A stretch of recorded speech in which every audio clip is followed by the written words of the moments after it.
اور اس زندگی سے پہلے ہم ہزاروں سال تک روح کی کیفیت میں رہے، پھر یہ دنیا کی زندگی ملی، پھر قبر کی زندگی، ہزاروں سال ہمیں قبر میں رہنا ہے، پھر حشر کا 50,000 سال کا دن ہے، پھر میزان عدل ہے، اور پھر اچھوں کو جنت اور بروں کو جہنم۔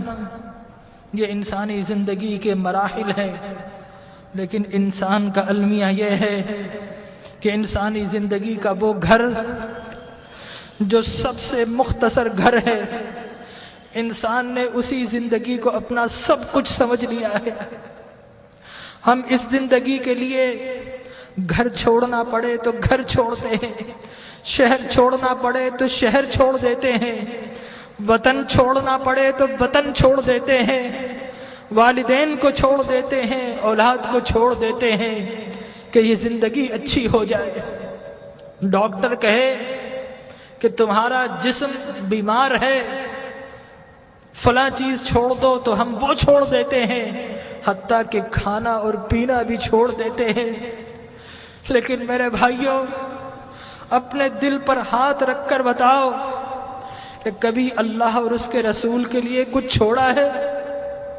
اللہ نے کہا کہ برے اعمال چھوڑ دو، تو ہم نے اللہ کے لیے کبھی برے اعمال چھوڑے ہیں؟ اس کے رسول کی محبت کی خاطر کچھ چھوڑا ہے؟ ارے فقط ایک آنکھ جانے کا خطرہ ہو تو ہم ڈاکٹر کے پاس ساری جمع پونجی دے دیتے ہیں، ڈاکٹر کو پیش کر دیتے ہیں، اور وہ رب کہ جس نے بغیر کچھ لیے آنکھ دی، ناک دیا، کان دیے، جسم و جان دیے، گھر بار دیے، عزت و آبرو دی، جس نے مال و دولت دیا، کیا ہم نے اس رب کی بارگاہ میں کبھی کچھ پیش کیا ہے؟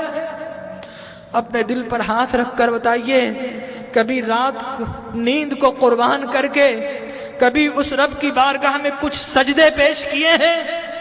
کبھی اس رب کی خاطر آنسو بہائے ہیں؟ ارے اس دنیا کو سب کچھ سمجھنے والوں، اس دنیا کو بڑا ہم سجاتے ہیں، گھر میں رنگ و روغن کرتے ہیں، فانوس لگاتے ہیں، وائٹ واش کرتے ہیں، قیمتی گدے اور قیمتی سامان سے اپنی زندگی کو آرام پہنچاتے ہیں، لیکن یاد رکھیے کہ یہ زندگی 60-70 سال کی زندگی ہے۔ آگے کی جو زندگی، قبر کی جو زندگی ہے، وہ ہزاروں سال کی زندگی ہے، اور خدا کی قسم ہماری قبر ہمیں پکار رہی ہے، یہ ہم ہی نکمے ہیں نہیں سنتے، ہماری قبر کہہ رہی ہے کہ لوگوں میں بھی تو تمہارا گھر ہوں، لوگوں میرے پاس بھی تم کو آنا ہے۔ اے دنیا کے گھروں کو سجانے والوں، کبھی میری سجاوٹ کا بھی انتظام کیا ہے؟ اگر نہیں کیا تو یاد رکھو کہ میں اندھیرا گھر ہوں، میرے پاس روشنی نہیں ہے، میرے پاس آؤ تو روشنی کا انتظام کر کے آنا، میرے پاس آؤ تو چراغ لے کر آنا۔ ارے میں تو لوگوں کی پسلیوں کو بھیج دیتی ہوں، میرے پاس تو ڈسنے والے سانپ اور بچھو ہیں، میرے پاس تو اندھیرے ہیں۔ ہماری قبر پکار رہی ہے کہ لوگوں میرے پاس تو سنگریزے ہیں، میرے پاس تو تعفن ہے، پیپ ہے، پس ہے، میرے پاس آؤ تو انتظام کر کے آنا، خالی ہاتھ آئے تو پھر بڑا پچھتاؤ گے، میرے پاس آؤ تو ایک اعمال کا دیا ہاتھ میں لے کر آنا۔ لیکن ہمارا المیہ یہ ہے کہ ہم قبر کی پکار سننے کو تیار نہیں ہیں۔ جو بڑے ہیں وہ اپنے کاروبار میں مست ہیں، جو جوان ہیں اپنی جوانی کی مستی میں مست ہیں، اس دنیا کی رنگینیوں میں مست ہیں، اور جو چھوٹے ہیں انہیں کوئی بتانے والا ہی نہیں ہے کہ اس دنیا کے بعد ایک اور دنیا بھی ہے، اس زندگی کے بعد ایک اور زندگی بھی ہے۔ بتائیے، اگر آپ سے کوئی کہے کہ دیوار کے پیچھے کوئی گن لے کر کھڑا ہے تو آپ جائیں گے؟ اگر کوئی کہے آپ سے کہ اس جہاز میں مت بیٹھو، یہ کریش ہونے والا ہے، آپ کبھی نہیں بیٹھیں گے، الٹ ہو جائیں گے۔ تو وہ موت کہ جس کا کوئی انکار نہیں کر سکتا، کیا ہمیں اس موت کے لیے الٹ نہیں ہونا چاہیے؟ ہمارے نبی نے بتایا کہ لوگوں، جو کچھ میں جانتا ہوں اگر تمہیں معلوم ہو جائے تو تم ہنسنا چھوڑ دو، تم رونا شروع کر دو، ہنسنا چھوڑ دو۔ لوگوں، جو کچھ میں دیکھ رہا ہوں اگر تم دیکھ لو تو تم شہروں کو چھوڑ دو اور جنگلوں میں دوڑ پڑو۔ تو آج کی رات ہمیں اپنے رب کو منانا ہے۔ ہم بہت ہنس لیے ہیں، آج کی رات تو کچھ آنسو بہا لیجئے، اپنے رب کو منا لیجئے۔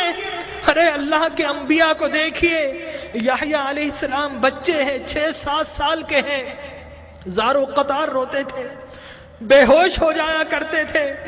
ایک روز اپنے گھر سے نکل گئے، غاروں میں چلے گئے، ماں باپ ڈھونڈ رہے ہیں، لوگوں سے پوچھتے ہیں 7-8 سال کا بچہ ہے، کسی نے دیکھا؟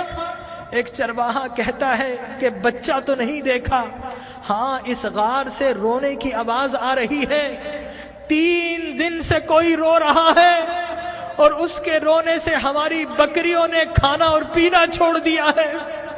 ماں باپ اندر جاتے ہیں، دیکھتے ہیں اللہ کے نبی یحییٰ رو رہے ہیں۔ ماں کہتی ہے کہ بیٹا اب تو چلو، اب تو رونا بند کر دو۔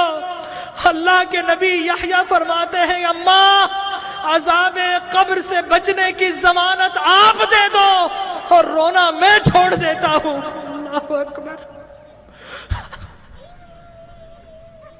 تو آج کی رات اپنے رب سے عذاب کی پناہ مانگنی ہے۔ حضرت ابراہیم بن ادھم ایک باتھ روم، ایک ٹوائلٹ میں جاتے ہیں، جانے کی کوشش کرتے ہیں، حمام کا مالک روک دیتا ہے، کہتا ہے پیسے دو۔